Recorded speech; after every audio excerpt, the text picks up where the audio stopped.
Hello दोस्तों, welcome to commerce educators. हम लोग पढ़ रहे हैं कैश फ्लो स्टेटमेंट। और कैश फ्लो स्टेटमेंट में हमने है ना एक क्लास कंप्लीट कर लिया जिसमें हमने इनडायरेक्ट मेथड को पूरा डिटेल में समझ लिया है। तो अगर किसी ने वो क्लास अभी तक नहीं देखी है तो पहले जाके वो क्लास देखी जिसमें मैंने सारा indirect method, cash flow statement prepare करने का जो इनडायरेक्ट मेथड है उसको डिटेल में कवर किया है।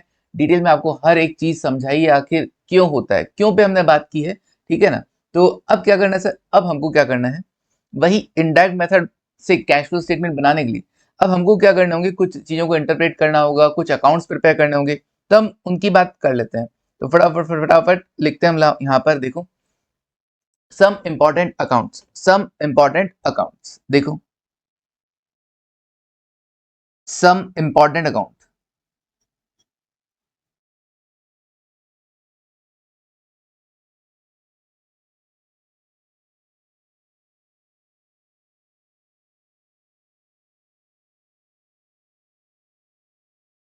जो हमें प्रिपेयर करने होंगे किससे पहले, कैश फ्लो स्टेटमेंट बनाने से पहले। कैश फ्लो स्टेटमेंट बनाने से पहले, ठीक है। देखो देखो, सबसे पहले तो कौन सा अकाउंट बनता है, 1 2 3 स्टार्ट ऐसा बोलते हैं। तो 1 2 3 लाइन से तीन अकाउंट के बारे में तुम सोचोगे। सबसे पहले जो होगा वो होगा प्रपोज्ड डिविडेंड या डिविडेंड पेबल। प्रपोज्ड वाला तो अब नहीं चलता है, बट फिर भी लिखा आ जाए तो समझ जाना। मैंने ये पहले भी कहा था, डिविडेंड प्रपोज करोगे तो उसका अकाउंटिंग नहीं करना होता है, केवल जो पेबल है हमें उसका अकाउंटिंग करना होता है, जो डिक्लेयर है उसका अकाउंटिंग हमको करना होता है। ठीक है, चलो देखो फटाफट से। फिर भी मैं यहाँ पर बना देता हूँ क्योंकि कुछ पुराने क्वेश्चंस अभी भी हैं जहां पर प्रपोज्ड डिविडेंड वर्ड यूज किया गया है। तो अगर वही क्वेश्चन रिपीट कर देते हैं तो वो लोग मान लो चेंज नहीं करते हैं तो समझ जाना, बाकी ये गलत है। क्या होगा, डिविडेंड पेबल होगा, क्योंकि जैसे ही डिक्लेयर कर दोगे और पे नहीं करते हो तो वो अकाउंट बनेगा कौन सा, डिविडेंड पेबल अकाउंट। बट नाम मैंने दोनों लिख दिए हैं। तो आपको अगर ऐसी इंफॉर्मेशन मिल जाती है बैलेंस शीट में डिविडेंड पेबल की, ओपनिंग और क्लोजिंग बैलेंस किसका, डिविडेंड पेबल का, तो आपको डिविडेंड पेबल का अकाउंट प्रिपेयर करना होगा। ओपनिंग बैलेंस क्रेडिट साइड में लिखा जाएगा, ओपनिंग बैलेंस क्रेडिट साइड में लिखा जाएगा। By balance brought down, by balance brought down. Okay, opening balance मतलब साल की शुरुआत में कितना डिविडेंड पेबल है, मतलब जो पिछली बार डिविडेंड डिक्लेयर हो गया होगा बट पे नहीं हुआ होगा, वो बाय बैलेंस ब्रॉट डाउन में आएगा। फिर आपको क्या करना है, करंट ईयर में जो पिछली बार डिक्लेयर किया था उसका पेमेंट करोगे। तो to bank account, to bank account. हो सकता है ये ओपनिंग वाला पेमेंट हो सकता है कि ये ओपनिंग बैलेंस से कुछ डिफरेंस रखता हो। क्वेश्चन हमको देके रखेगा पेड, कि भैया हमने ये पे कर दिया है। ओके, फिर लास्ट में year end, to balance carried down, closing balance. और ये क्लोजिंग बैलेंस कैसे आएगा, जो डिविडेंड आप इस बार डिक्लेयर किए हो, और जो डिविडेंड होता है वो एप्रोप्रिएशन का आइटम होता है, पीएनएल एप्रोप्रिएशन का आइटम होता है। ठीक है, तो ये लिखा जाएगा किधर, पीएनएल एप्रोप्रिएशन अकाउंट में। तो एंट्री क्या जाएगा, PNL appropriation account debit to dividend payable.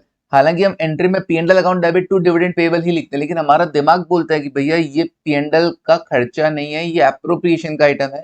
तो एक्चुअली वो जो पीएनएल हम दिखा भले ही रहे हो लेकिन वो एक्चुअली पीएनएल एप्रोप्रिएशन है। तो मैं यहाँ पे एक्चुअल चीज को लिख रहा हूँ। ठीक है, ऐसा नहीं कि पीएनएल और पीएनएल एप्रोप्रिएशन अलग है, जो है वो पीएनएल ही है। हम बैलेंस शीट में कभी भी अलग नहीं दिखाएंगे कि पीएनएल अलग दिखाएंगे, पीएनएल एप्रोप्रिएशन अलग दिखाएंगे, वो पीएनएल नाम से ही आएगा।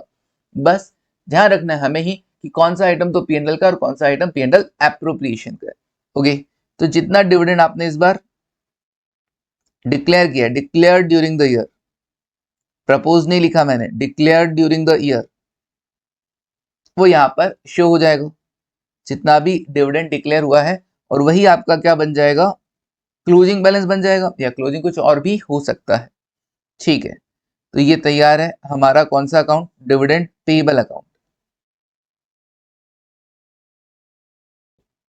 सर ये बना के हम क्या फाइंड आउट करेंगे, मैंने कहा देखो ऐसा है, ओपनिंग वैल्यू दे दिया, क्लोजिंग दे दिया, डिविडेंड पेड दे दिया, तो आप क्या पता कर पाओगे, ये वाला अमाउंट पता कर पाओगे। ये वाला अमाउंट हमारे कहाँ काम आएगा, पीएनएल एप्रोप्रिएशन में काम आएगा। या फिर कभी कभी ये वाला दिया हुआ होता है, ये वाला बैलेंस दिया होता है और ये वाला दिया होता है, तो इससे हम क्या कर पाएंगे, इससे हम कितना डिविडेंड पे किया है वो फाइंड आउट कर पाएंगे, कितना डिविडेंड पे किया है वो फाइंड आउट कर पाएंगे। ओके, जो डिविडेंड पे किया जाता है, डिविडेंड पे किस पे करते हो, शेयर कैपिटल पे। शेयर कैपिटल कौन से घर में आता है सर, फाइनेंसिंग में। तो डिविडेंड पेड भी किधर आता है, फाइनेंसिंग के अंदर। तो मैंने ये लिख दिया फाइनेंसिंग, फाइनेंसिंग में क्या हो जाता है, माइनस हो जाता है। अच्छा, और सर इसका डिविडेंड का कोई दूसरा इफेक्ट आ गया ना, पी&एल एप्रोप्रिएशन अकाउंट में आ गया ना, ये देखो। तो पी&एल एप्रोप्रिएशन अकाउंट में आपको लिखना होता है इनडायरेक्टली ये क्या हो रहा है, इनडायरेक्टली आपकी ऑपरेटिंग एक्टिविटी के अंदर ऐड हो रहा है। हम शो नहीं कर रहे, हम पी&एल एप्रोप्रिएशन बना रहे हैं और इनडायरेक्टली क्या हो रहा है, अपने आप ये ऑपरेटिंग एक्टिविटी के अंदर ऐड हो रहा है। कल बताया था मैंने कि किस तरीके से ये ऐड हो रहा है। दिस वन यहां पर देखो, अगर मैंने पी&एल एप्रोप्रिएशन अकाउंट में डिविडेंड लिखा है, दैट मीन्स ये 7,000 क्या हो रहा है, इस क्लोजिंग पी&एल में ऐड हो रहा है।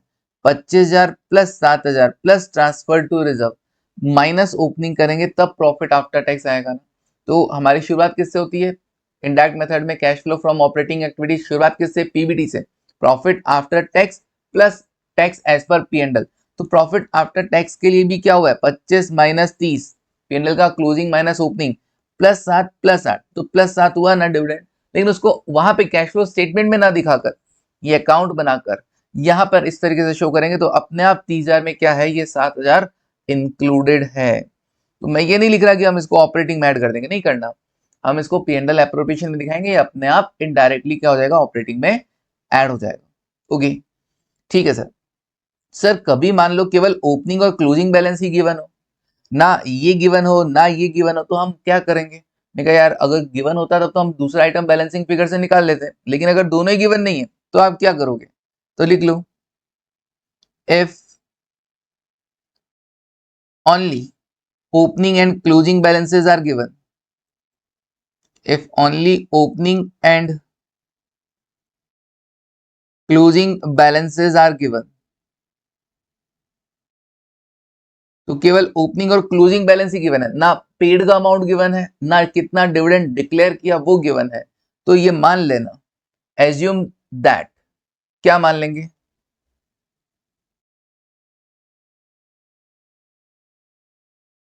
एज्यूम दैट जो ओपनिंग वाला है वो तो इस बार पे हो गया होगा, ओपनिंग मतलब जो पिछले बार डिक्लेयर किया तो वो तो इस बार पे हो गया होगा, और जो क्लोजिंग में बैलेंस है इसका मतलब वो इस बार डिक्लेयर हुआ होगा, सिंपल। तो ओपनिंग बैलेंस के लिए क्या मान लेना,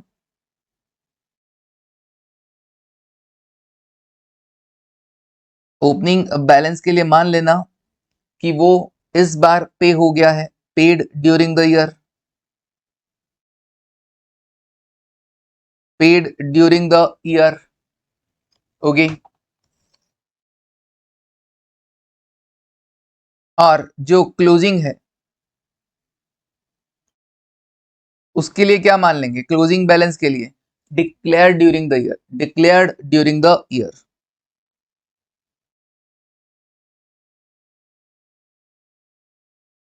ओके, तो जब दोनों ही बैलेंसेस गिवन नहीं है, ना पेड का है ना डिक्लेयर्ड है, दोनों ही चीजें अगर हमको गिवन नहीं हो तो मान लेंगे कि जो ओपनिंग वाला है वो पे हो गया और जो क्लोजिंग वाला है वो डिक्लेयर हो गया। डन। सबसे पहला काम अपना यही रहेगा अगर डिविडेंड पेबल की इंफॉर्मेशन है तो। दूसरा अकाउंट, दूसरा अकाउंट हमको बनाना होगा पी&एल एप्रोप्रिएशन अकाउंट। कौन सा, पी&एल एप्रोप्रिएशन अकाउंट आता है तुमको, पी&एल एप्रोप्रिएशन अकाउंट, ये डेबिट ये क्रेडिट और ये इसको डिवाइड करने वाली लाइन।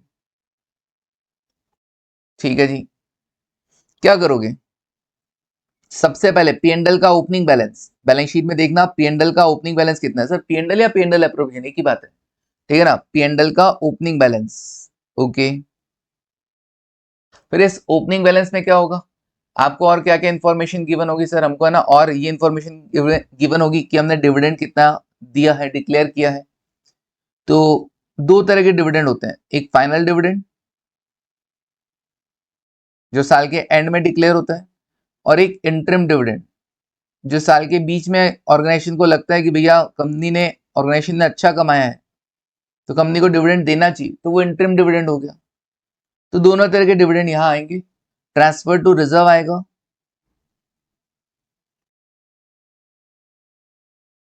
ट्रांसफर टू रिजर्व आ जाएगा, और क्या आएगा सर, और बोनस आ जाएगा, bonus to share holders, bonus to share holders, okay, bonus to share holders आ गया, और क्या आएगा सर, और to balance carried down, closing balance, closing balance, ये सारे डेटा हमारे पास होंगे, क्वेश्चन वाला हमको दे के रखेगा, नहीं दे रखा, मान लो बोनस टू शेयर होल्डर नहीं दे रखा तो है ही नहीं, इसका मतलब क्वेश्चन में गिवन नहीं, इसका मतलब वो जरूरी कि थोड़ी ना कि हम बोनस देंगे ही देंगे, जरूरी थोड़ी ना कि हम रिजर्व में ट्रांसफर करेंगे ही करेंगे, जरूरी थोड़ी ना कि हम डिविडेंड देंगे ही देंगे, ये तो एप्रोप्रिएशन ऑफ प्रॉफिट है, प्रॉफिट होगा, इच्छा हुई तो कर देंगे, नहीं तो नहीं करेंगे। अब बैलेंस में आपके पास क्या आएगा, बैलेंस में अपने पास आएगा profit after tax of current year, profit after tax of current year, ये अमाउंट बैलेंस में आ जाएगा, बैलेंसिंग में आ जाएगा, क्लियर है ये वाली चीज, ओके सर। क्यों, क्योंकि ऑपरेटिंग एक्टिविटी की शुरुआत किससे करनी होती है, पीबीटी से करनी होती है, और पीबीटी के लिए पहले मुझे क्या चाहिए, पीएटी चाहिए, अब क्या चाहिए, वो टैक्स एज पर पीएनएल वाला अमाउंट चाहिए ना, तो अभी अपना जो थर्ड नंबर अकाउंट होगा वो कौन सा बनेगा, प्रोविजन फॉर टैक्सेशन या टैक्स पेबल अकाउंट, या तो प्रोविजन फॉर टैक्सेशन नाम आएगा,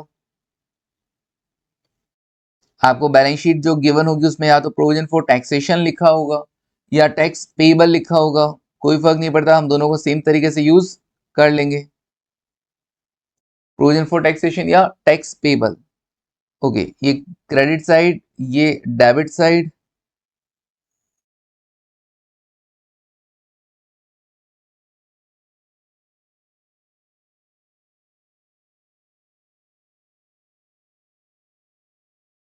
ओके, सबसे पहले क्या, by balance brought down, liability है, बिल्कुल लायबिलिटी है, by balance brought down, opening balance, opening balance, अच्छा, गिवन हो अगर कितना टैक्स पे किया आपने इस बार, तो टू बैंक अकाउंट, कितना अगर आपने टैक्स पे किया है टू बैंक अकाउंट, और क्या होगा, जितना इस बार आपने पीएनडल में टैक्स के लिए अमाउंट चार्ज किया है, या यूं कहूं जितना प्रोविजन क्रिएट किया है, जितना आपने टैक्स के लिए ये मानते हैं कि भैया इतना हमारा टैक्स खर्चा होगा, और पीएनडल में आपने उसका अमाउंट लिखा, पीएनडल वाला amount, charge during the year, जिसको बोलेंगे चार्ज ड्यूरिंग द ईयर,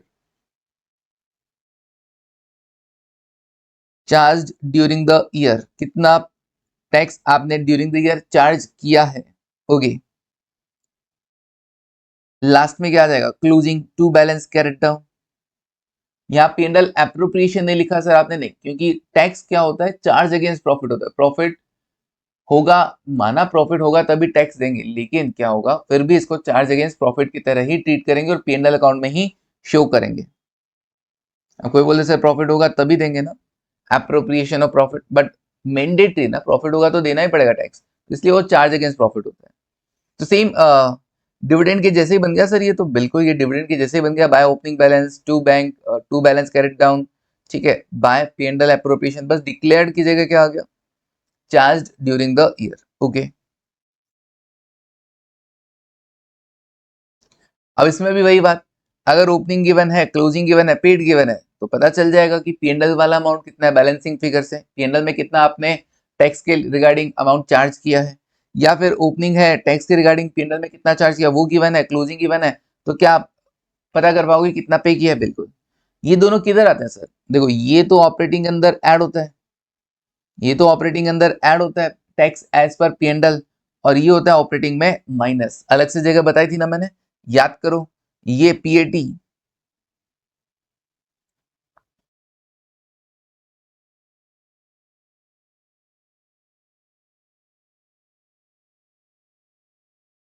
ये प्रॉफिट आफ्टर टैक्स में,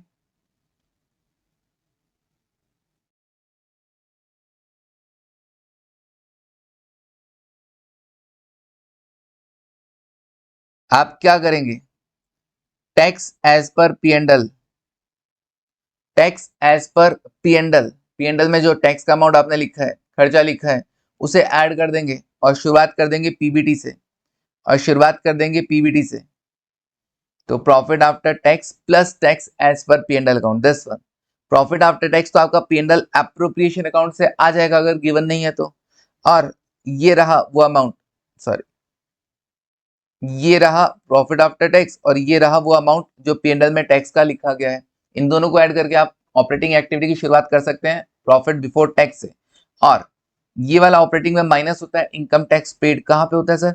वो कैश जनरेटेड फ्रॉम ऑपरेशन आ जाता है, उसके बाद लेस इनकम टैक्स पेड करके हमारे पास आ जाता है cash flow from operating activity. और अगर नेगेटिव आता तो बोलते हैं cash used in operating activity. Clear है वाली चीज? चलिए आगे बढ़ते हैं नेक्स्ट। तो 1 2 3 के अंदर सर कभी मान लो सिर्फ ओपनिंग और क्लोजिंग बैलेंसेस ही गिवन हो, नहीं दे रखा हो कि कितना इनकम टैक्स पे किया या कितना चार्ज किया, तो क्या मानेंगे? तो मैंने कहा अगेन वही बात, अगर ओपनिंग और क्लोजिंग बैलेंस ही गिवन है, ठीक है, ओपनिंग और क्लोजिंग बैलेंस ही गिवन है और कोई डेटा गिवन नहीं है, तो ओपनिंग वाले को तो क्या मान लेना? ओपनिंग वाले को मान लेना कि आपने पे किया है। जो ओपनिंग में टैक्स पेबल था वो इस बार करंट में क्या हो गया है? पे हो गया है। और जो क्लोजिंग में था बैलेंस, जो क्लोजिंग में था वो क्या हुआ है? Charge during the year. क्या हुआ है? Charge during the year.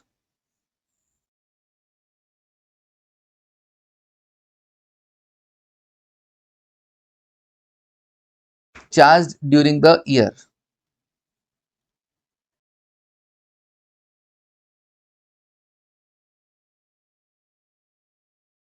Charge during the year. Done है बिल्कुल। आगे बढ़ते हैं नेक्स्ट फोर्थ नंबर पे। फोर्थ नंबर पे आपको कौन सा अकाउंट बनाना आना चाहिए? फिक्स्ड एसेट अकाउंट बनाना चाहिए। फिक्स्ड एसेट अकाउंट सिखा रखा है मैंने एफए के अंदर, डेप्रिसिएशन वाले चैप्टर में अपलोडेड भी है इसका वीडियो। Fixed asset account at book value भी बन सकता है, एट ओरिजिनल कॉस्ट भी बन सकता है। तो पहले एट बुक वैल्यू की बात कर लेते हैं। At book value fixed asset at book value. Okay, debit and credit.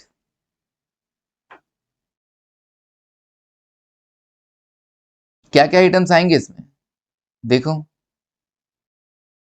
Fixed assets at book value, सबसे पहले तो सर एसेट का बैलेंस कौन सा होता है? डेबिट बैलेंस होता है, तो लिखो to balance brought down. To balance brought down. Opening fixed asset, fixed assets का ओपनिंग वैल्यू कितना है? फिर और क्या हो सकता है सर? ड्यूरिंग द ईयर कोई और फर्नीचर भी तो खरीद सकते हैं, कोई और फिक्स्ड एसेट भी तो खरीद सकते हैं। फर्नीचर जरूरी नहीं है, फिक्स्ड एसेट है, प्लांट मशीनरी भी हो सकता है। कोई और फिक्स्ड एसेट भी तो खरीद सकते हैं, बिल्कुल खरीद सकते हैं सर। टू बैंक अकाउंट कर देना उसके लिए, to bank account. Purchases to bank account, purchases जो खरीदा उसके लिए to bank account, fixed asset to bank. Sir ऐसा भी तो हो सकता है कोई एसेट हमने बेचा हो, बिल्कुल बेचा होगा तो क्या करोगे? एसेट बेचोगे तो बाय बैंक अकाउंट, जो भी सेल वैल्यू होगा वो यहां पर आ जाएगा। बेचने पर सर प्रॉफिट और लॉस भी हो सकता है, तो लॉस हुआ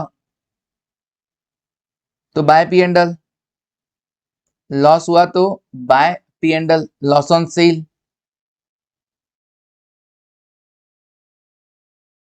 और फायदा हुआ तो टू पी एंड एल, फायदा हुआ तो टू पी एंड एल।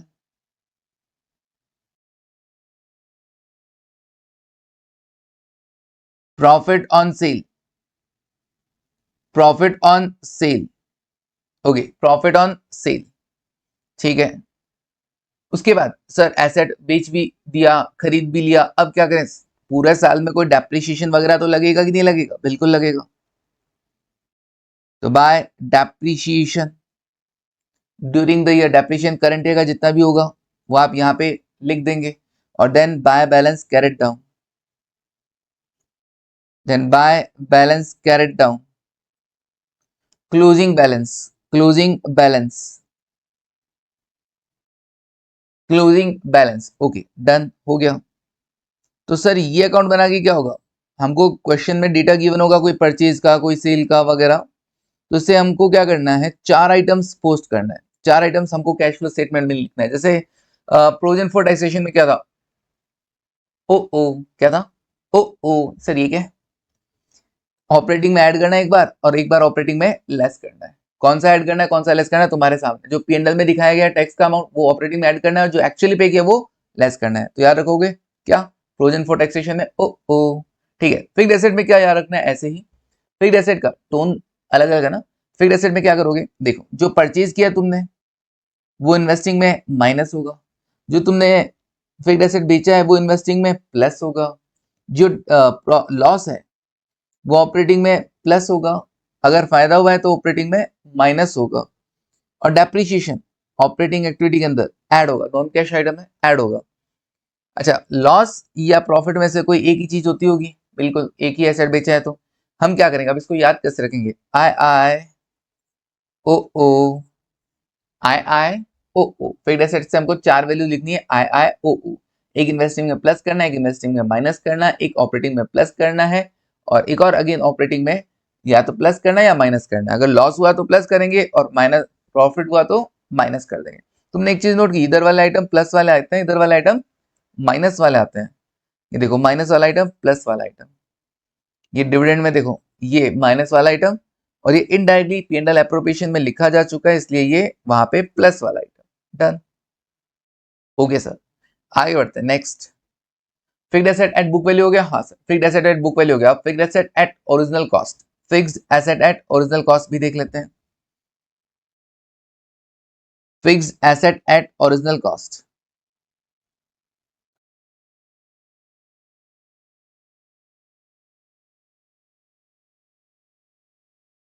अगर आप फिक्स्ड एसेट को अपनी ओरिजिनल कॉस्ट पे मेंटेन करते हैं तो अकाउंटिंग कैसे होनी है, fixed assets at original cost. Okay, देखो जरा इसमें क्या चेंजेस आएंगे, क्या चेंजेस आएंगे। अच्छा, फिक्स्ड एसेट जब भी ओरिजिनल कॉस्ट पे बनता है, इसका मतलब सर डेप्रीशिएशन, देखो बुक वैल्यू पे होने का मतलब है हर साल जो डेप्रीशिएशन लग रहा है वो आपके फिक्स्ड एसेट अकाउंट में एडजस्ट हो रहा है, फिक्स्ड एसेट अकाउंट में एडजस्ट हो रहा है। लेकिन अभी भी फिक्स्ड एसेट को अगर आप ओरिजिनल कॉस्ट पे शो कर रखे हो, इसका मतलब जो डेप्रीशिएशन उसके लिए आप क्या करते हैं, प्रोविजन फॉर डेप्रीशिएशन मेंटेन करके चलते हैं। ये सारा अकाउंटिंग जिसने नहीं पढ़ रखा है पहले यूट्यूब से डेप्रीशिएशन चैप्टर को कवर कर ले। प्रोविजन फॉर डेप्रीशिएशन कह दो चाहे एक्यूमुलेटेड डेप्रीशिएशन कह दो, मतलब क्या हुआ, ये पहले सर 10,000 डेप्रीशिएशन हुआ, 1,00,000 की एसेट थी, 10,000 डेप्रीशिएशन, तो एंट्री क्या की depreciation account debit to provision for depreciation. इससे एसेट इफेक्ट नहीं हुआ, एसेट अभी भी 1,00,000 पे ही शो हो रहा है, एसेट अभी भी 1,00,000 पे शो हो रहा है, लेकिन वो जो 10,000 है उससे क्या हुआ, depreciation account debit to provision for depreciation, आपने उस डेप्रीशिएशन से क्या किया, एक प्रोविजन क्रिएट किया है 10,000 का। अगले साल सेम यही चीज रिपीट होगी, depreciation account debit to provision for depreciation, फिर 10,000 डेप्रीशिएशन का खर्चा माना जाएगा और प्रोविजन फॉर डेप्रीशिएशन क्या हो जाएगा, और बैलेंस बढ़ जाएगा। प्रोविजन फॉर डेप्रीशिएशन का बैलेंस कितना हो गया, पिछले साल का 10, इस बार का 10, टोटल 20,000 हो गया। तो वही होता है एक्यूमुलेटेड डेप्रीशिएशन। तो ये अकाउंट भी बनाना पड़ेगा, जब भी फिक्स्ड एसेट आप ओरिजिनल कॉस्ट पे बनाएंगे तो प्रोविजन फॉर डेप्रीशिएशन आपको बनाना ही होगा। ठीक है, ये मैंने पहले भी बताया है, ऐसी बात नहीं है कि नहीं बताया, पहले भी बताया है। ठीक है, चलो देखो कहां पे, एफए के अंदर बताया होगा। Fixed asset eight original cost, तो सबसे पहले फिक्स्ड एसेट का बैलेंस तो सर डेबिट बैलेंस ही होता है, तो टू बैलेंस ब्रॉट डाउन, लेकिन इस बार कौन सा ओपनिंग, जैसे पहले तो क्या था ओपनिंग था, यहाँ पे बुक वैल्यू लिखा गया था, opening book value, closing book value. इस बार क्या है, इस बार फिक्स्ड एसेट की शुरुआत होगी ओपनिंग, साल की शुरुआत में जितने भी फिक्स्ड एसेट हैं आपके पास, ठीक है ना, या कोई फर्नीचर अकाउंट बना रहे हो, बिल्डिंग अकाउंट बना रहे हो, तो जो भी फिक्स्ड एसेट आपके पास है चाहे बिल्डिंग चाहे फर्नीचर, उसका ओपनिंग ओरिजिनल कॉस्ट लिखा जाएगा, ओपनिंग ओरिजिनल कॉस्ट। ओके, फिर ड्यूरिंग द ईयर जो भी आपने और फिक्स्ड एसेट खरीदा है तो बैंक अकाउंट आ जाएगा। जब भी एसेट बेचोगे, जब भी एसेट बेचोगे आप क्या करोगे, जितना आपने उस एसेट के रिगार्डिंग एक्यूमुलेटेड डेप्रीशिएशन क्रिएट कर रखा है, मतलब हर साल डेप्रीशिएशन लगता गया, तो वो कहाँ स्टोर होता गया, एक्यूमुलेटेड डेप्रीशिएशन कह दो या प्रोविजन फॉर डेप्रीशिएशन कह दो। तो उससे आपको क्या करना है, उस प्रोविजन फॉर डेप्रीशिएशन जो आपने मेंटेन कर रखा है उसकी जरूरत नहीं है, क्योंकि आपने एसेट को बेच दिया है, तो by accumulated depreciation, by accumulated depreciation कौन सा वैल्यू आएगा, accumulated depreciation on asset sold, जो आपने एसेट बेच दिया है उसके रिगार्डिंग जो भी प्रोविजन है वो आप यहां पर क्या कर देंगे, अब क्लोज करने का बारी आ गया है। एक्यूमुलेटेड डेप्रीशिएशन का बैलेंस कौन सा होता है सर, एक्यूमुलेटेड डेप्रीशिएशन का बैलेंस होता है credit balance by balance brought down. Okay, opening balance क्या होता है, बाय बैलेंस ब्रॉट डाउन। अब मुझे लगा कि भाई एसेट बेच दिया, अब एसेट बेच दिए तो भैया जो अब एसेट ही नहीं रही है मान लो कोई, तो उसके रिगार्डिंग तुम प्रोविजन फॉर डेप्रीशिएशन मेंटेन करके रखना चाहोगे क्या, नहीं, तो तुम क्या करना, उठा के उसको ट्रांसफर कर देना। किधर ट्रांसफर करोगे, provision for depreciation account debit to, जिसके लिए भी बनाया था, टू फिक्स्ड एसेट अकाउंट। ऐसा करने से प्रोविजन फॉर डेप्रिसिएशन क्या हो जाएगा, कम हो जाएगा, और फिक्स्ड एसेट की वैल्यू भी कम हो जाएगी। अब फिक्स्ड एसेट अपनी बुक वैल्यू पे आ जाएगा, अब फिक्स्ड एसेट अपनी बुक वैल्यू पे आ जाएगा। तो टू फिक्स्ड एसेट, वही accumulated depreciation on asset sold, accumulated depreciation on asset sold. ठीक है, डन है, ये लो जी, लिख दिया मैंने यहां पर।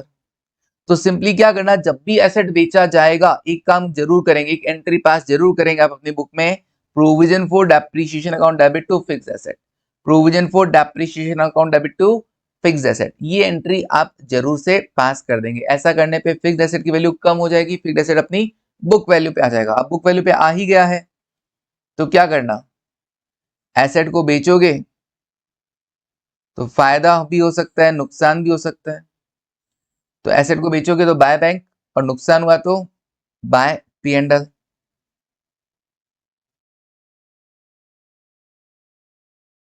ओके, नुकसान हुआ तो बाय पी एंड एल, फायदा हुआ तो सर, फायदा हुआ तो टू पी एंड एल कर देना, फायदा हुआ तो to P and L, profit on sale कर दोगे।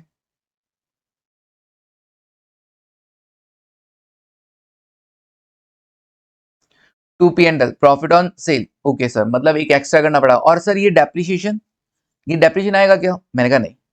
अगर डेप्रिसिएशन को मैं यहाँ पे लिख रहा हूँ, इसका मतलब मैं एसेट की वैल्यू कम कर रहा हूँ। एसेट की वैल्यू कम करने का मतलब वो ओरिजिनल कॉस्ट पे नहीं है, वो बुक वैल्यू पे शो हो रही है। लेकिन मैं डेप्रिसिएशन को यहाँ दिखाऊं ही नहीं, तो अभी भी ओरिजिनल कॉस्ट पे शो हो रही है कि नहीं हो रही है, बिल्कुल सर। तो अब बची हुई एसेट, बची हुई एसेट, बची हुई asset bye balance carried down, by balance carried down, तो ये आ जाएगा closing original cost. Okay, closing original cost, समझे क्या, बिल्कुल सर। और प्रोविजन फॉर डेप्रिसिएशन ये कैसे बनेगा सर, देखो एक बार लिखते चलो, क्वेश्चन करोगे ना तो अपने आप समझ आएगा। मैं एक एग्जांपल से भी समझा दूंगा, मैं एक एग्जांपल से भी आपको समझा दूंगा, टेंशन नहीं, लिखते चलो, एक बार बना लो फटाफट से, वरना तुमको ऐसे लग रहा होगा पता नहीं क्या चल रहा है। ठीक है, देखो, टू बैलेंस कैरेट डाउन, जिसने एफ ए पढ़ रखा है उसका तो कोई दिक्कत नहीं है, जिसने एफ ए नहीं पढ़ रखा उसका दिमाग का दही हो रहा होगा। क्लोजिंग बैलेंस, और जो डेप्रिसिएशन होगा ना वो यहाँ पे चार्ज होगा, डेप्रिसिएशन यहाँ पे चार्ज होगा बाय डेप्रिसिएशन करंट ईयर का। ये मैंने तुमको बना दिए, बाकी है ना सिंपल। मैं तुमको बताऊं, एफए के अंदर जाना, एफए के अंदर डेप्रिसिएशन चैप्टर में जाना, डेप्रिसिएशन, और वहां जाकर ये सब पढ़ लेना, वहां जाकर ये सब पढ़ लेना। 10 accounting for depreciation, क्या, when depreciation is charged to asset, when depreciation is charged to asset, that means asset account will be prepared using book values, ठीक है, using book values as opening and closing balance, using book values as opening and closing balance। Okay sir, क्यों ऐसा क्यों होता है, मैं कहा देखो एग्जांपल लेके मैं बताया, तुमने एसेट खरीदा तो asset account debit to bank, 1 lakh रुपए का मैंने एसेट खरीदा, फिर डेप्रीशिएशन चार्ज किया, डेप्रीशिएशन एसेट पे चार्ज करने का मतलब क्या हो गया, इस डेप्रीशिएशन से मैं क्या कर रहा हूँ, एसेट की वैल्यू कम कर रहा हूँ। तो 10,000 का मैंने डेप्रीशिएशन चार्ज किया, डेप्रीशिएशन चला जाएगा पी एंड एल में, डेप्रीशिएशन चला जाएगा पी एंड एल में, और एसेट की वैल्यू 10,000 से कम हो गई। अब बैलेंस शीट में या यूं कहूं हमारी बुक्स में एसेट का कितना बैलेंस है, 1 lakh minus 10, 90,000 at book value.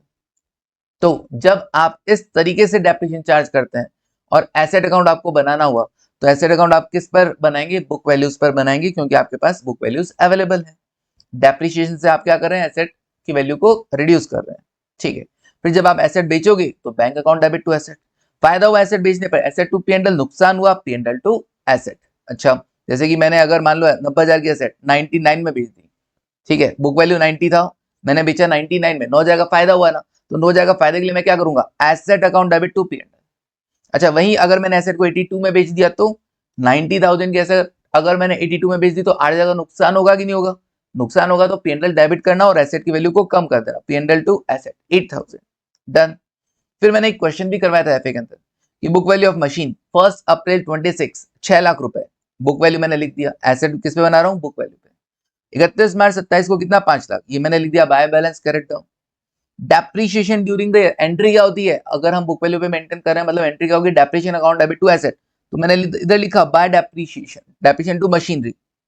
अब एक मशीन जिसकी कॉस्टिंग 1 लाख रुपए है, एक मशीन जिसकी कॉस्टिंग 1 लाख रुपए है, एक्यूमुलेटेड डेप्रीशिएशन उस पर 60,000 है, मतलब उसकी बुक वैल्यू कितनी हुई 40,000। ओरिजिनल कॉस्ट 1 लाख, अब तक डेप्रीशिएशन 60,000, उसकी बुक वैल्यू 40,000 ना। 40,000 वाली चीज तुम 10,000 30,000 में बेच रहे हो, 40,000 वाली चीज तुम 30 में बेचे, मतलब 10,000 का नुकसान। अब इसको कैसे लिखोगे, जितने में बेचा बाय बैंक, जितने में बेचा बाय बैंक 30,000, नुकसान हुआ 10,000 का तो बाय पी एंड एल, फायदा होता तो टू पी एंड एल। बस जितना अकाउंटिंग करना था कर दिया। पता क्या करना था, calculation of value of machine purchase during the year, तो हमने पता कर दिया।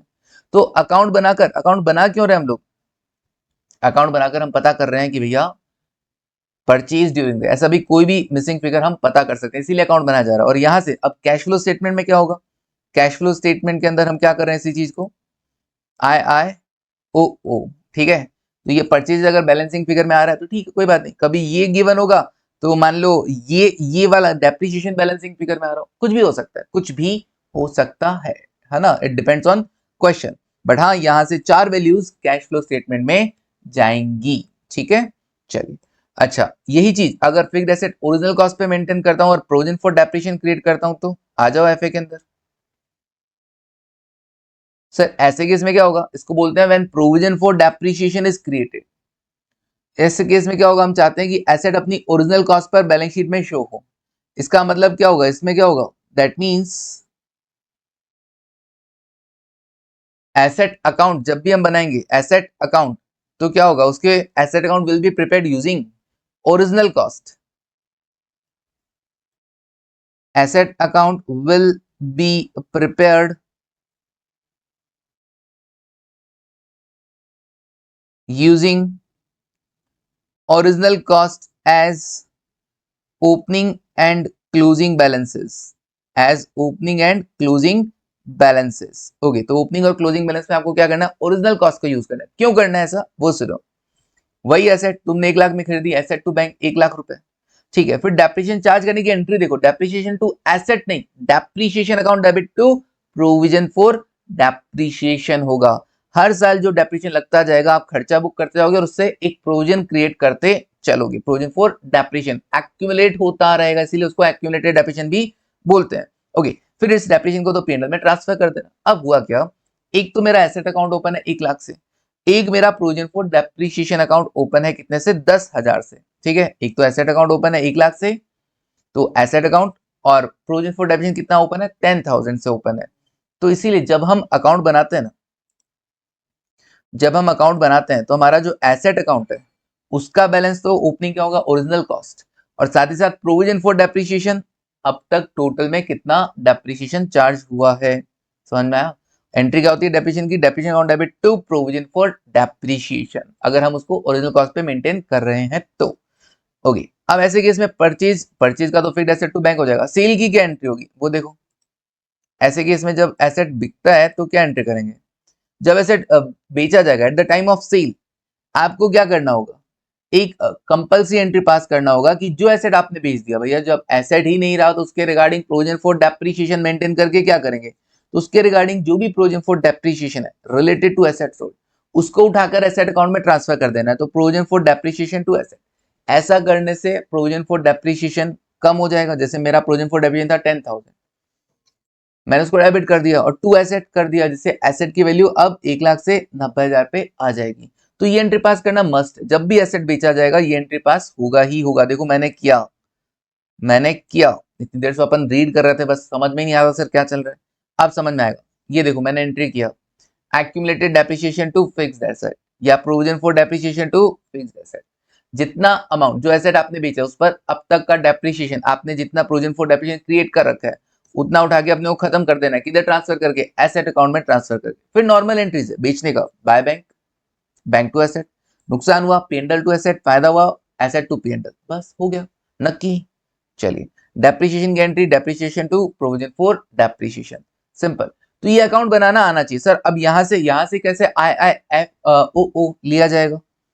तो मैंने कहा देखो, जो परचेज किया इन्वेस्टिंग में माइनस होगा, जो सेल किया इन्वेस्टिंग में प्लस होगा, जो लॉस हुआ है वो ऑपरेटिंग में प्लस होगा, जो डेप्रिसिएशन है वो यहां से उठाना ऑपरेटिंग में प्लस होगा, अगर फायदा होता है तो ऑपरेटिंग में माइनस हो जाएगा।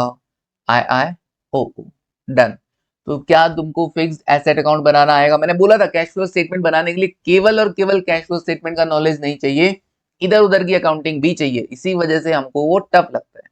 अब किसी को अगर ये fixed asset provision for depreciation नहीं बनाना आता है, या fixed asset at book value maintain करना नहीं आता, उसको नहीं समझ में आता कि डेप्रिसिएशन इधर क्यों चार्ज किया और इस वाले में डेप्रिसिएशन इधर क्यों चार्ज किया, तो भाई उसको नहीं समझ में आएगा, उसको कैश फ्लो कैसे आएगा? गलत हो गई होगा उसका cash flow.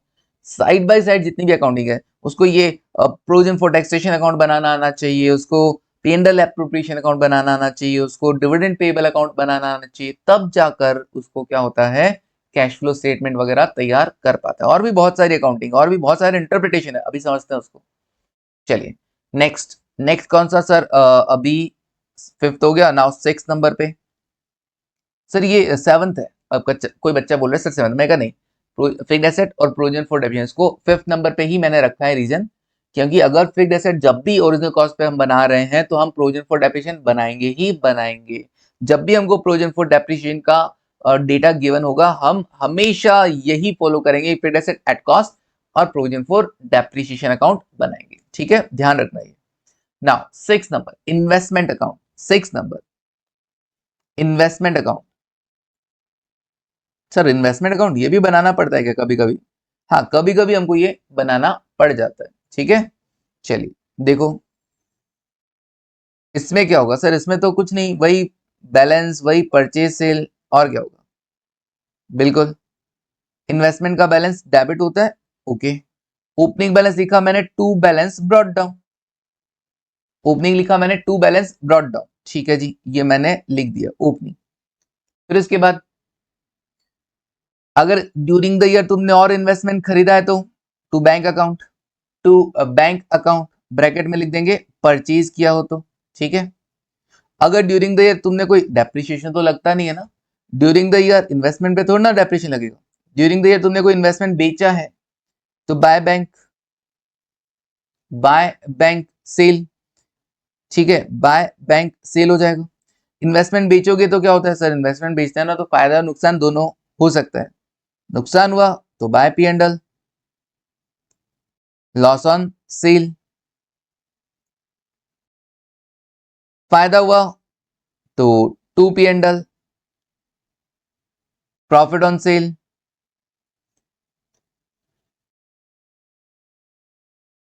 Profit on sale, sir ये तो एसेट अकाउंट जैसा ही हो गया। हाँ बस डेप्रिसिएशन नहीं लगता। ओके, और क्या होगा? By balance carried down, by balance carried down, closing balance, investment का क्लोजिंग बैलेंस।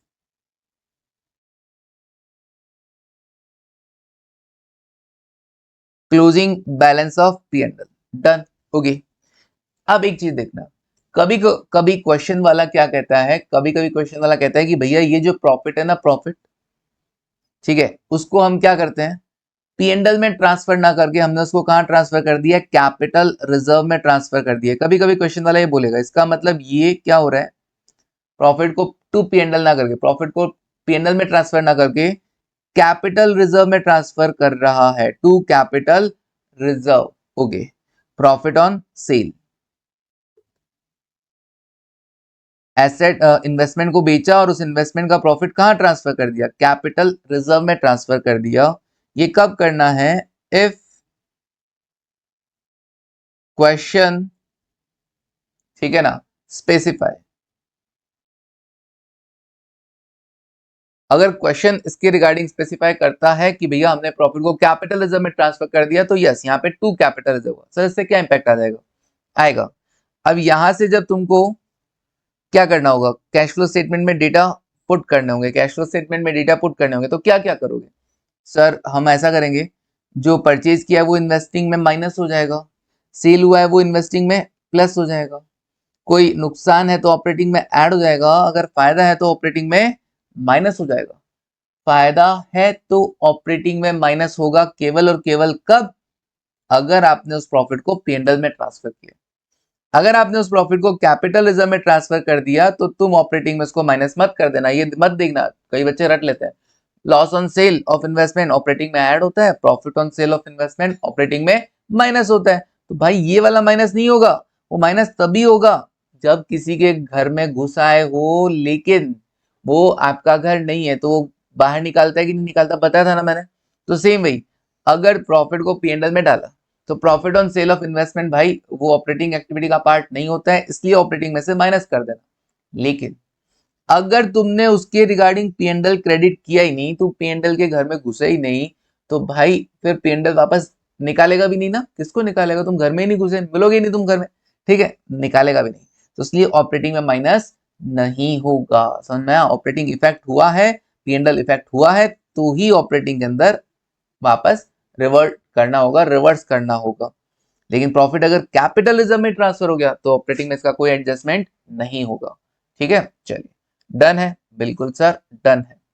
चलिए यहां तक हो गया, बिल्कुल यहां तक हो गया। अब एक और काम कर लेते हैं, क्या, कुछ इंटरप्रिटेशंस और देख लेते हैं। सब कुछ चीजें और इंटरप्रेट करते हैं, जैसे आपको बैलेंस शीट गिवन है, सपोज करो आपको बैलेंस शीट गिवन है,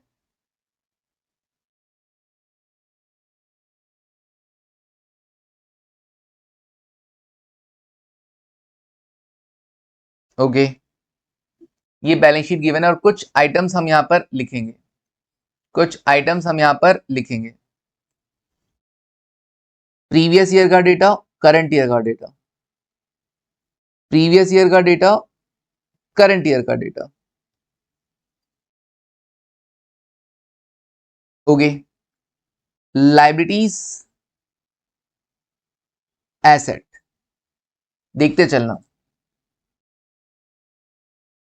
ए, रिजर्व्स, आप इंटरप्रेट कैसे करेंगे, बस ये देखना है, प्रीवियस ईयर के एंड में रिजर्व थे 10,000, करंट ईयर के एंड में है 15,000, कैसे इंटरप्रेट करेंगे और ट्रीटमेंट क्या क्या हो सकता है वो देखेंगे।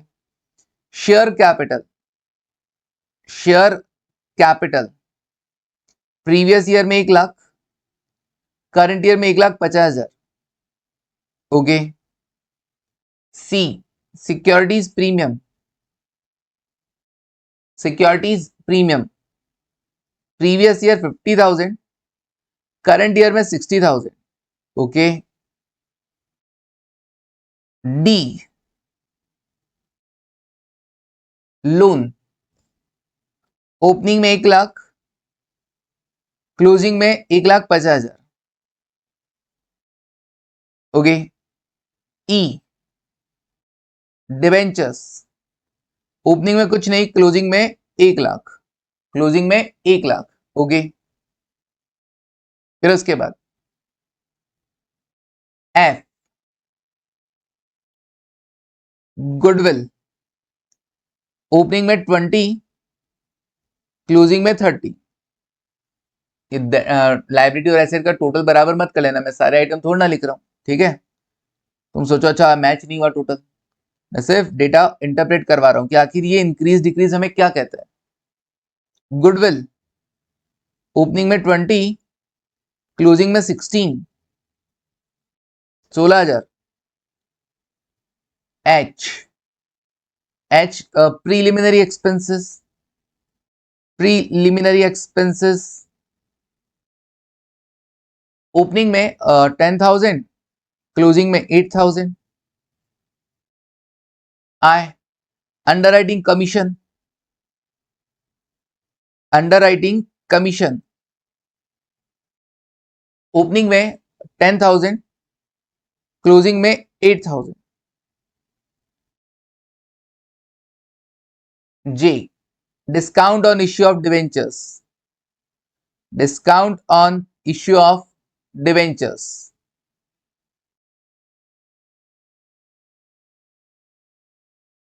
Discount on issue of debentures, opening में 10,000, क्लोजिंग में 8,000।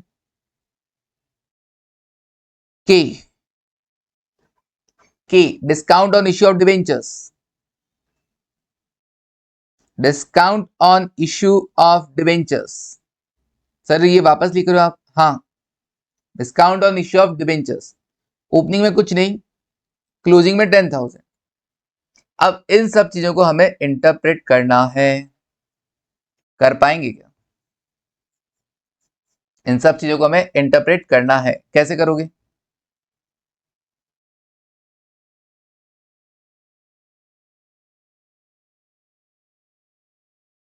देखते हैं सर कैसे करेंगे, वन बाय वन। ए क्या कहते हैं? रिजर्व्स जो है, रिजर्व्स आपके 10,000 से बढ़कर 15,000 हो गए। 5,000 कैसे बढ़े सर? 5,000 का इंटरप्रिटेशन किया जाएगा transfer to reserve, transfer to reserve. Okay, हम जब कैश फ्लो स्टेटमेंट बनाएंगे, अच्छा कितना अमाउंट? 5,000। हम जब कैश फ्लो स्टेटमेंट बनाएंगे तो हम इसको कहां दिखाएंगे सर? हम इसको दिखाएंगे, इसका ट्रीटमेंट क्या होगा? पी&एल एप्रोप्रिएशन अकाउंट के अंदर। हमें कैश फ्लो स्टेटमेंट में डायरेक्टली इसको नहीं दिखाना, हम इसे कहां दिखाएंगे? पी&एल एप्रोप्रिएशन अकाउंट में दिखा देंगे, debit side. Okay, to transfer to reserve हो गया। इनडायरेक्टली अपने आप क्या हो जाएगा? ऑपरेटिंग में ऐड हो जाएगा। इनडायरेक्टली अपने आप क्या हो गया? ऑपरेटिंग में ऐड हो गया, क्योंकि रिजर्व में जो ट्रांसफर होता है वो प्रॉफिट से हुआ होगा, प्रॉफिट कम हुए होंगे तो प्रॉफिट को हम वापस बढ़ा देते हैं। ठीक है, इनडायरेक्टली जाएगा कहां? पी&एल एप्रोप्रिएशन में। नेक्स्ट बी का क्या इंटरप्रिटेशन है? शेयर कैपिटल 1 लाख है और ओपनिंग में और क्लोजिंग में कितना? 150। और सिक्योरिटीज प्रीमियम, सिक्योरिटीज प्रीमियम 50,000 से 60,000 हो गया। इसका मतलब क्या हुआ है? Issue of shares, issue of shares at premium. आपने जो शेयर्स इश्यू किए हैं वो कैसे किए हैं? प्रीमियम पे इश्यू किए हैं। कितना कलेक्शन हुआ सर? 50,000 रुपए तो शेयर कैपिटल में इंक्रीज हो रहा है और प्रीमियम के नाम पे 10,000 इंक्रीज हो रहा है। तो हम क्या करेंगे? फाइनेंसिंग एक्टिविटी में इसका इंपैक्ट दिखाएंगे। फाइनेंसिंग एक्टिविटी, शेयर कैपिटल किससे बिलोंग करता है? फाइनेंसिंग से बिलोंग करता है। तो फाइनेंसिंग एक्टिविटी के अंदर आप क्या कर देंगे? प्लस कर देंगे। कितना अमाउंट? कितना अमाउंट? 50,000 प्लस 10,000 प्रीमियम के, टोटल कितना? 60,000 रुपए। Issue of shares at premium, कितना अमाउंट? 60,000 रुपए। ओके जी, डन। चलिए आगे बढ़ते हैं। 60,000, आप इस अमाउंट को भी ट्रांसफर टू रिजर्व, चलो ठीक है, यही रहने दो, 60,000 रुपए। चलिए आगे बढ़ो। नेक्स्ट डी, डी में क्या? लोन, लोन कितना? स्टार्टिंग में 1 लाख था और बाद में 150। इसका मतलब लोन बढ़ा है, तो आपने लोन लिया है। और ओके, तो डी हमें क्या बोलता है? Loan taken, loan taken during the year, loan taken during the year. कितने का? 50,000 का। 50,000 तो लोन लिया है, तो लोन लेना, लोन टेकन किधर आता है सर? फाइनेंसिंग में। लिया है तो पैसा आया है ना, प्लस हो जाएगा कितना? 50,000 रुपए। ओके, नेक्स्ट ई, ई क्या? डिवेंचर्स, डिवेंचर इशू किए हैं। कैसे पता चला? स्टार्टिंग में नहीं थे, एट द एंड डिवेंचर्स है। 1 लाख रुपए के डिवेंचर इशू किए, लेकिन ध्यान देना, discount on issue of debentures opening में नहीं था। ये दो अलग अलग क्वेश्चन आएगा, एक क्वेश्चन में दोनों चीज नहीं आएगी। तो मान के चलना, मान लो ये और ये गिवन है, ई और के। तो अब आप क्या करोगे? 1 लाख के डिवेंचर इशू किया और 10,000 रुपए कैसे बढ़ गया सर? 10,000 रुपए है ना, डिस्काउंट के कैसे बढ़ गए? हमने एंट्री किया होगा bank account debit, discount account debit to debenture. तो discount account debit to debentures, तो डिवेंचर इशू किया लेकिन डिस्काउंट पे इशू किया। ई एंड के,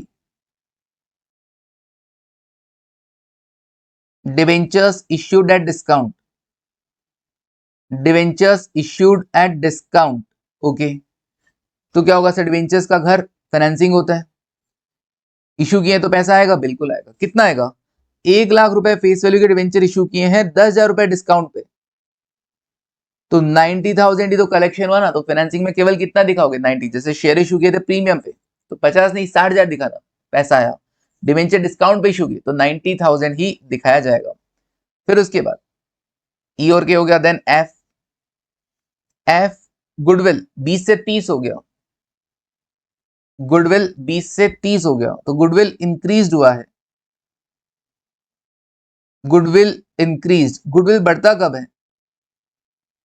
गुडविल इंक्रीज कब होता है? जब आपने क्या किया हो, आपने जब आपकी नेट एसेट्स कम हो और आपने कंसीडरेशन ज्यादा पे कर दिया हो, मतलब मैंने एसेट्स खरीदी 4-5 एसेट, या किसी का बिजनेस खरीदा, ठीक है ना, 4-5 एसेट खरीदी या फिर उसका बिजनेस खरीदा, अब मैंने उसकी एसेट तो थी 10 लाख की और मैंने पेमेंट कर दिया कितना 11 लाख, तो 1 लाख एक्स्ट्रा क्यों पे कर रहा हूँ? गुडविल की वजह से, सामने वाले की गुडविल की वजह से, तो इस वजह से गुडविल इंक्रीज हुआ, तो 10,000 रुपए से गुडविल इंक्रीज हुआ। सर इसका क्या ट्रीटमेंट होगा? इसका क्या ट्रीटमेंट होगा? मैंने कहा इसका, अगर आप, क्वेश्चन कहता है कि भैया ये जो गुडविल बढ़ा है, अगर आप पेमेंट कर रहे हो कैश में, अगर पेमेंट कर रहे हो कैश में, इफ ये जो गुडविल इंक्रीज हुआ है इसके लिए अगर आपने कंसीडरेशन, ये कंसीडरेशन अगर कैश में है, इफ पेमेंट इन कैश, अगर कैश में पेमेंट किया है तब तो ये इन्वेस्टिंग के अंदर जाएगा, माइनस हो जाएगा, क्योंकि जैसे और एसेट खरीदा वैसे ये भी एसेट खरीदा आपने, कैश गया है, पैसा गया है आपका। लेकिन अगर पेमेंट कैसे हो रहा हो, आपने एसेट्स खरीदी बदले में शेयर्स इशू कर दिए, 2 एसेट खरीदे बदले में शेयर इशू कर दिए, डिवेंचर इशू कर दिए, तो पेमेंट अगर अदर देन कैश है, कह रहा है कि भैया हमने बिजनेस खरीदा लेकिन पेमेंट में शेयर इशू किया, हमने कंसीडरेशन में हमने शेयर इशू किए, तो भाई तुमने बिजनेस खरीदा, एसेट्स खरीदा, लायबिलिटी खरीदा, बदले में शेयर दे रहे हो, तो पैसा तो गया ही नहीं ना, पैसा तो गया ही नहीं, तो इसका कोई एडजस्टमेंट नहीं होगा, ठीक है। नो, ये क्या है? नॉन कैश एक्टिविटी है, ये क्या है? नॉन कैश एक्टिविटी है ये, तो कैश फ्लो स्टेटमेंट में इसका कुछ भी नहीं करना होगा। नेक्स्ट, ओके, तो समझा गया।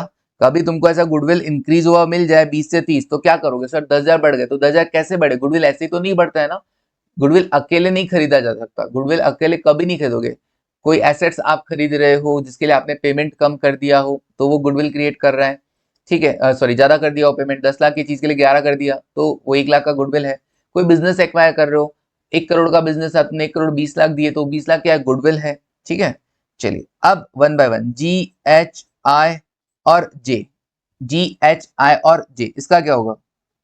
जी एच आई एंड जे, इसमें क्या हो रहा है?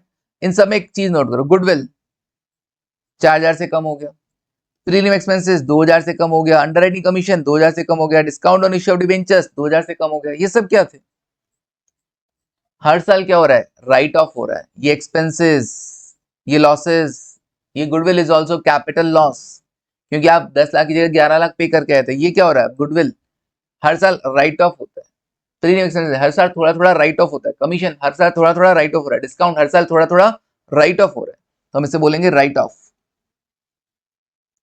राइट ऑफ गुडविल हुआ, एटसेट्रा एटसेट्रा, जितने भी नाम है, तो इसका करना क्या है? राइट ऑफ हुआ है तो प्रॉफिट से हुआ ना, बिल्कुल, अगर प्रॉफिट से हुआ है तो ऑपरेटिंग में क्या हो जाएगा? एड बैक हो जाएगा, ठीक है ना। If right of against P and L, obviously कुछ नहीं बोला जाएगा, तो हमेशा ध्यान रख के चलना, पी एंड एल से ही राइट ऑफ होता है, तो ऑपरेटिंग में इसको क्या करना है? ऐड करना होता है, ऑपरेटिंग में हम इसे क्या करेंगे? ऐड बैक करेंगे, तो जितना राइट ऑफ हुआ है वो ऐड किया जाएगा। तो ये कुछ इंटरप्रिटेशन है कि बैलेंस शीट देखकर हमको इंटरप्रेट करना है, ये मैंने आपको चीजें लिखवा दी है। तो आज मैंने आपको क्या करवाया है यहाँ पर? आज मैंने आपको ये करवाया कि भैया कैश फ्लो बनाना हो तो बनाया कैसे जाएगा, कुछ चीजें इंटरप्रिटेशन, कुछ अकाउंट्स वगैरह, ठीक है। ये अकाउंट्स वगैरह लिख के मैंने फिर समझा भी दिया, फिक्स्ड एसेट्स वगैरह सब कुछ आपको बता दिया है। प्रोजेक्ट बाकी क्वेश्चन आएगा ना, वैसे वैसे हम करते चलेंगे, वैसे वैसे हमको समझ में आता चलेगा। एक बार आज आप जितना समझ में आया ठीक है, जितना लिखा ठीक है, नेक्स्ट वाली क्लास में आपको इसको जब जब इम्प्लीमेंट होगा ना चीजें, तब तब और ज्यादा चीजें समझ में आएंगी। अभी तो चलो ठीक, हमने बनाया कि भाई कैश फ्लो स्टेटमेंट है, सबसे पहले आपको क्या बनाने पड़ेंगे? 1 2 3 स्टार्ट। 3 तो बनाने बनाए, 3 तो सोचना ही सोचना हमेशा मन में, देन स्टार्ट, मतलब कैश फ्लो स्टेटमेंट अब बनाने का सोचना है। उसके अलावा भी जो जो इन्फॉर्मेशन होगी उसके अकॉर्डिंग हम क्या करेंगे, अकाउंट्स प्रिपेयर करेंगे, ठीक है, और कुछ बैलेंस शीट को देख के इंटरप्रिटेशन भी करेंगे, ठीक है जी, डन। तो इंटरप्रिटेशन की कुछ चीजें मैंने आपको बता दी थी जो मुझे लगा बतानी चाहिए, बाकी और जैसे जैसे आएगा ना वैसे वैसे हम और देखते जाएंगे। चलिए तो अभी के लिए इतना रखते हैं ना, थैंक यू, कल से करेंगे क्वेश्चंस, अभी के लिए इतना, thank you, take care and bye.